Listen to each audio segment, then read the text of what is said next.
Hello student, कैसे हैं आप।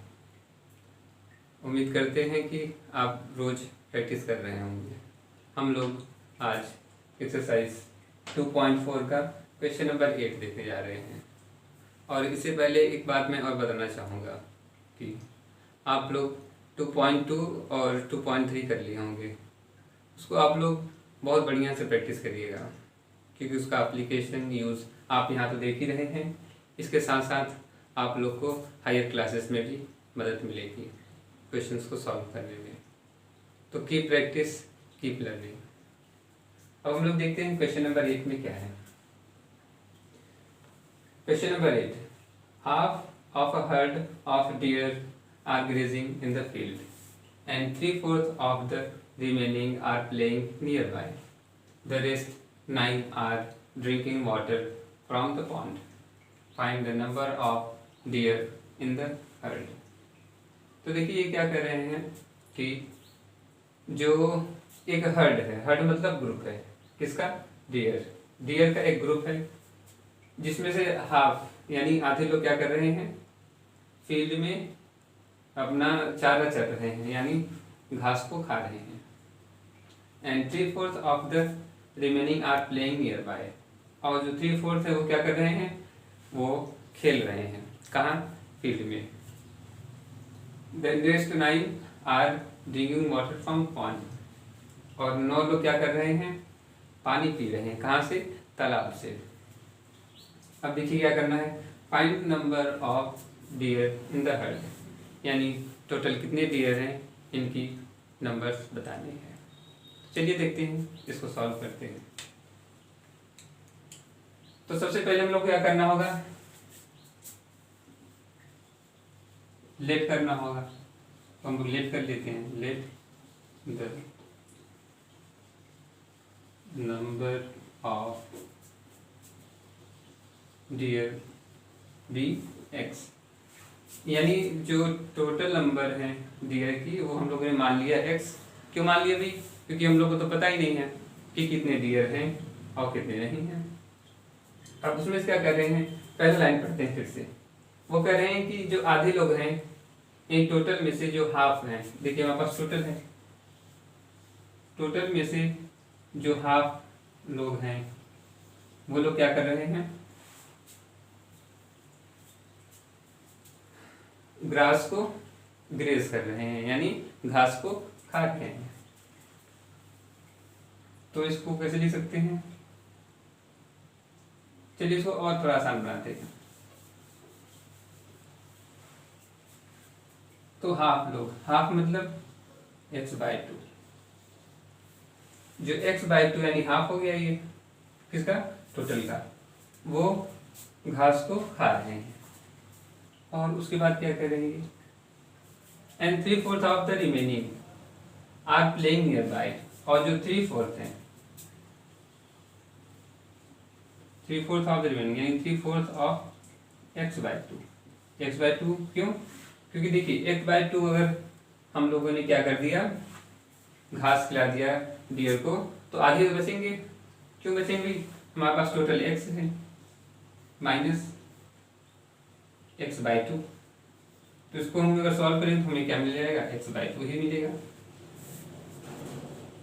तो इसलिए हम लोग ने किया 3/4 ऑफ x/2। और उसके बाद क्या करें, the rest 9 are drinking water from the pond.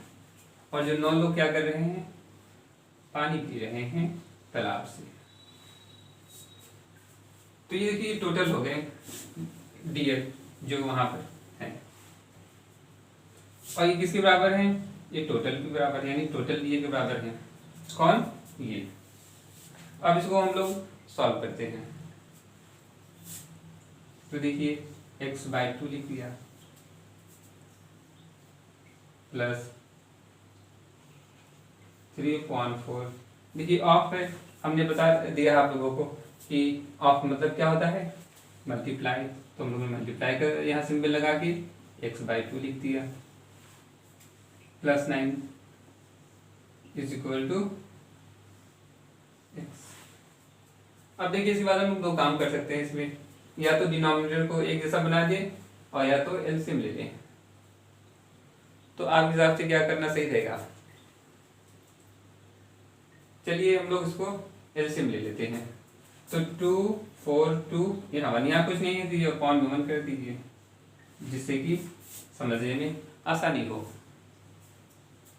तो चलिए हम लोग ने एलसीएम ले लिया 4। तो ये 2 2 जा 4 होता है और 2 1 जा 2, यानी यहाँ पे कितना बच गया? 2x हो गया। अब देखिए, अब ये थोड़ी गड़बड़ी हो गई। यहाँ 4 2 जा 8 होता है, तो यहाँ एलसीएम 4 नहीं आएगा, यहाँ एलसीएम कितना आएगा? 8 आएगा।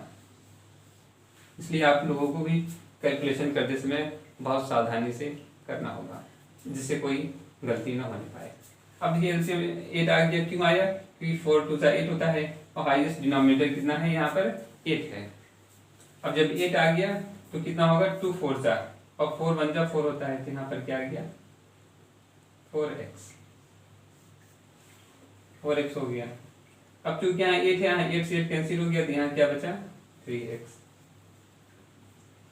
प्लस ये 9, यहाँ डिनोमिनेटर 1 है और यहाँ पर 8 है। 1 8 जा 8 और 8 9 जा 72 इक्वल टू x। बताइए यहाँ तक कोई डाउट, कोई problem?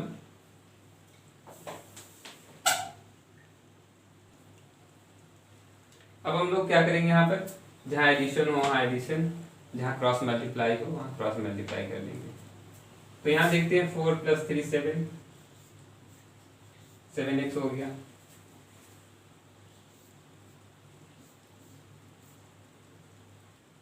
Plus 72 is equal to, अब 8 इंटू एक्स 8x हो गया। अब देखिए इस टर्म को राइट हैंड साइड में ले आते हैं, तो हमें क्या मिल गया? 72 इज इक्वल टू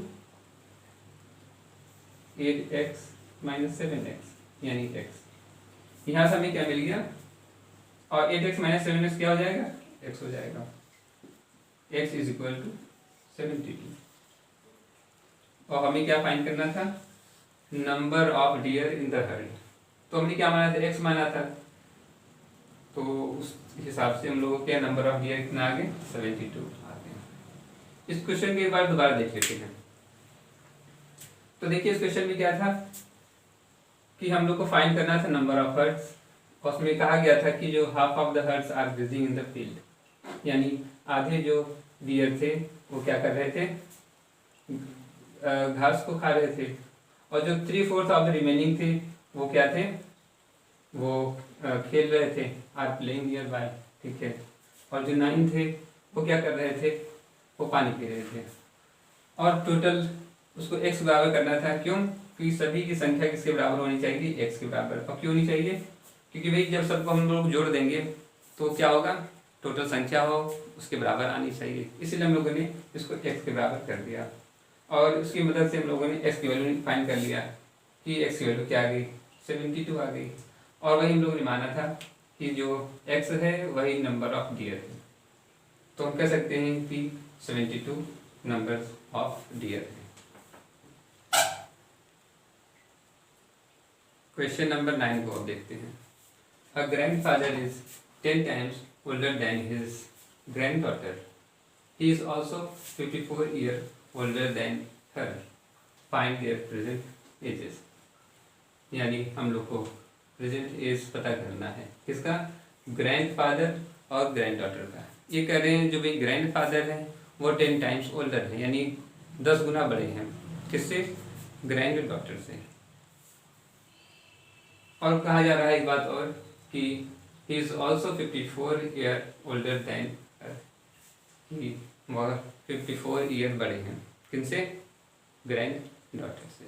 तो देखते हैं भाई इस सवाल को कैसे किया जाएगा। एक बात और हम आपको कहना चाहेंगे कि इस तरीके को क्वेश्चन को सॉल्व करने के लिए जो छोटी वैल्यू हो उसको हमें x मानना चाहिए। अब देखिए यहाँ पे जो ग्रैंडडॉटर होंगी वो क्या होंगी? वो छोटी होंगी, और जो ग्रैंडफादर होंगे वो बड़े होंगे। हमने क्या कर दिया? Let the granddaughter.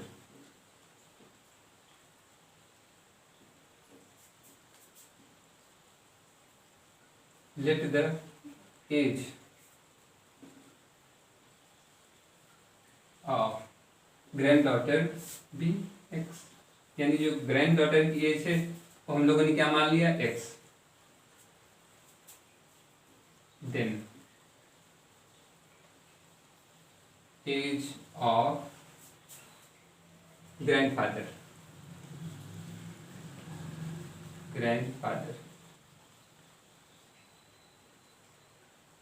B 10x, ये है। तो देखिए हमने एज माना ग्रैंड डॉटर का x, तो ग्रैंड फादर का बन गया 10x। क्यों बन गया, क्योंकि कहा जा रहा है कि जो ग्रैंड फादर हैं वो 10 टाइम्स बड़े हैं ग्रैंड डॉटर से। अब ये क्या कह रहे हैं कि दोनों के एज का अंतर, ये ऐसे समझिए कि जो ग्रैंड फादर है वो 54 ईयर्स से बड़े हैं, किससे, ग्रैंड डॉटर से। तो क्या हम लोग ऐसा नहीं करते हैं, 10x minus x is equal to 54। क्यों मैंने ऐसा किया, क्योंकि जो दोनों जन के एज के बीच का जो डिफरेंस है वो कितना है, 54 है। तो 10x, ये हमारा क्वेश्चन बन गया, ये क्या बन गया हमारा क्वेश्चन बन गया। अब इसको सॉल्व कर लेते हैं। 10x माइनस x कितना हो जाएगा, 9x हो गया, इज इक्वल टू 54। और x की वैल्यू क्या आ गई, देखिए 9 1 9, 9 6 54।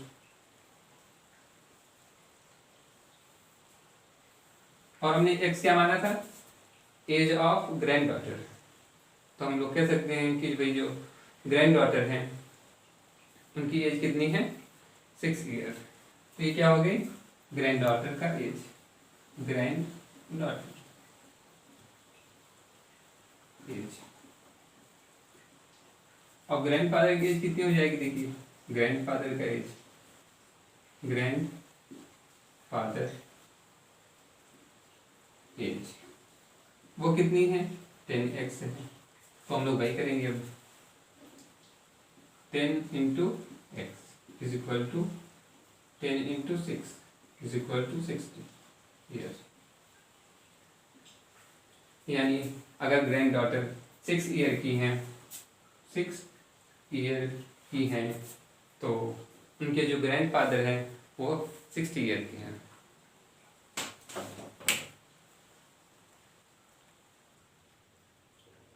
अब देखिए ये इक्वेशन जो हम लोगों ने बनाया है शायद कुछ लोगों को समझ में ना आया हो।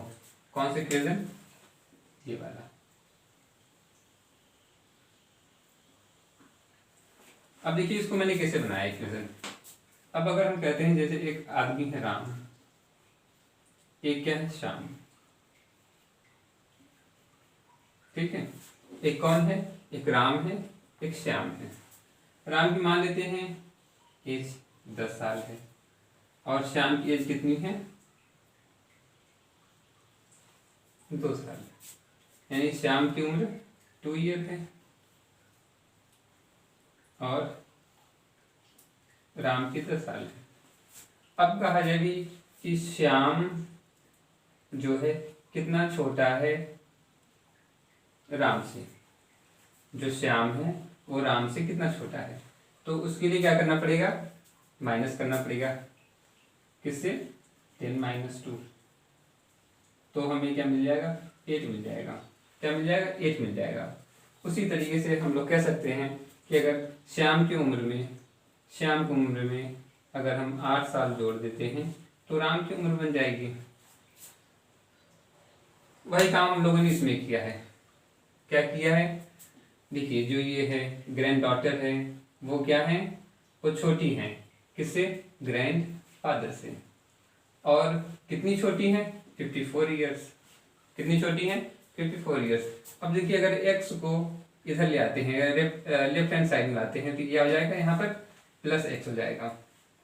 यानी ग्रैंड डॉटर की एज में 54 जोड़ देते हैं तो हमें ग्रैंड फादर की एज के बराबर मिल जाएगा। बस हम लोगों ने यहाँ पर यही काम किया है।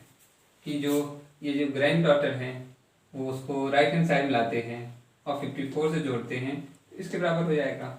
उसी तरीके से जैसे इसमें मैंने क्या किया है, 8 जो है, 8 को अगर हम श्याम में जोड़ देते हैं तो वो राम के उम्र के बराबर होगा। क्यों बराबर होगा? क्योंकि भाई दोनों की एज का डिफरेंस कितना है, 8 साल है। उसी तरीके वही काम हम लोगों ने इसमें किया है। और इक्वेशन एकदम तो नॉर्मल था, जिसको आप लोगों ने सॉल्व भी कर लिया होगा। इसी के साथ हम लोग लास्ट क्वेश्चन जो कि क्वेश्चन नंबर 10 है उसको देखते हैं। क्वेश्चन नंबर 10, अमन's age is 3 times his son's age. After 10 years ago, he was 5 times his son's age. Find their present age. यहाँ देखिए क्या कह रहे हैं कि अमन का जो एज है उसके बेटे से 3 times ज़्यादा है, यानी अमन जो है वो 3 times बड़े हैं। किससे बड़े हैं? अपने बेटे से। और 10 year ago यानी 10 साल पहले, अगो मतलब पहले, he was 5 times his son age, यानी 10 साल पहले क्या था कि वह 5 गुना बड़े थे अपने बेटे से। फाइंड देयर प्रेजेंट एज, अब हम लोग को बताना है कि प्रेजेंट एज क्या होगा। तो देखिए इस क्वेश्चन को करने के लिए हम लोगों को क्या करना पड़ेगा, जो सबसे छोटी वैल्यू होगी, तो आप मुझे बताइए कि अमन बड़े होंगे या उनके बेटे बड़े होंगे। जो बड़ा होगा उसको बाद में मानेंगे, जो छोटा होगा उसको हम पहले लेंगे, यानी हमारी क्वेश्चन शुरुआत छोटे वैल्यू से होगी। तो हम लोग सबसे पहले क्या कर लेते हैं, लेट कर लेते हैं sons age, sons age be x. कैसा age? Present age, present. Let the sons age be x. जो सन का एज है, कैसा एज? प्रेजेंट वाला, वो लोग हमने में क्या मान लिया, एक्स मान लिया। Then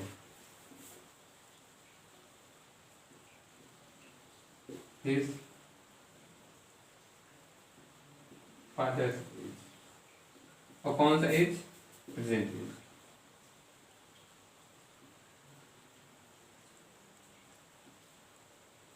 B 10x।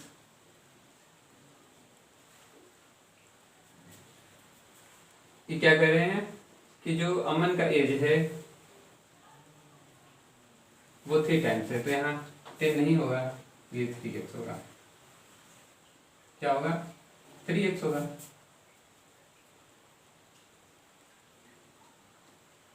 अब 10 years ago यानी 10 साल पहले, यानी 10 years ago, 10 years ago यानी 10 साल अगो। क्या हो जाएगा इनका एज? सन का एज क्या बन जाएगा, देखिए x माइनस 10, ये क्या हो गया? सन का एज, सन एज। और फादर एज देखिए क्या हो जाएगा, फादर एज। सन एज ये हो गया x माइनस 10, और फादर एज क्या हो जाएगा, 3x माइनस 10, ये हो गया। अब ये कह रहे हैं कि जो 10 years ago 5 times his son as, यानी जो पापा जी हैं वो क्या है, 5 times बड़े हैं। किनसे? सन से। तो देखिए वही बात है यहाँ पर पिछले क्वेश्चन जैसा कि जो बड़ा है वो उसकी वैल्यू को जितनी टाइम्स बड़ा है छोटी वाली वैल्यू से अगर मल्टीप्लाई कर देंगे तभी बराबर आएगा, और जब बराबर नहीं आएगा तो हम सॉल्व नहीं कर पाएंगे। यानी जो सन का एज है उसमें हमें 5 से मल्टीप्लाई करना पड़ेगा। क्या करना पड़ेगा? मल्टीप्लाई। मल्टीप्लाई करिए तभी फादर एज और सन एज की बराबर होगी, और नहीं तो नहीं हो पाएगी। अब यहाँ हम लिख सकते हैं 5 into x minus 10, x minus 10 is equal to father age देखिए वो कितनी है 3x माइनस 10। अब देखिए ब्रैकेट को ओपन कर लेते हैं तो 5 इंटू एक्स 5x हो गया minus 50, 5 into 10 50 is equal to 3x minus 10। देखिए हमारा मेन एम था इक्वेशन बनाना। क्या था? इक्वेशन बनाना। और अगर आपने इक्वेशन बनाना सीख लिया तो एक्स वैल्यू फाइंड करना बहुत ही आसान हो जाएगा। तो कोशिश करिएगा कि एक बार बिना हमारे सॉल्यूशन को देखे आप इक्वेशन बनाएं। अगर बना लेते हैं तो बहुत ही अच्छा है, अगर नहीं बना पाते तो फिर इस सॉल्यूशन को देखिएगा और सॉल्यूशन जब देखेंगे तो समझ में आएगा कि क्या क्या कंडीशन है जो हम लोगों को अप्लाई करनी है। अब देखिए 5x माइनस 3x 2x हो गया इज इक्वल टू ये माइनस 50 है, राइट हैंड साइड में जाएगा तो जाएगा प्लस 50 माइनस 10 कितना हो जाएगा 40 हो जाएगा, यानी 2x इज इक्वल टू 40। और यहाँ से x वैल्यू कितनी मिल गई हम लोगों को 20 मिल गई। और हम लोगों ने क्या माना था कि जो सन का एज कितना है x है 20 हो गया और फादर एज ये क्या हो गया सन का एज, सन्स एज। और हम फादर की एज देख लेते हैं, फादर्स एज वो कितना है हमारे पास 3x है, यानी 3 इंटू 20 यानी 60 ईयर्स 20 ईयर्स।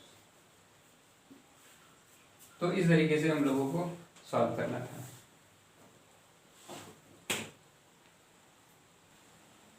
इसी के साथ आज एक्सरसाइज 2.4 कंप्लीट हुआ। और हाँ, आप लोग केवल एक बार इस क्वेश्चन को प्रैक्टिस करके मत छोड़िएगा, इसको कई बार करिएगा। और 2.3 एक्सरसाइज और 2.2 को भी काफ़ी प्रैक्टिस करिएगा, क्योंकि आगे आने वाले समय में यह बहुत काम आएगा। और इसी के साथ आज का सेशन एंड करते हैं। Thank you.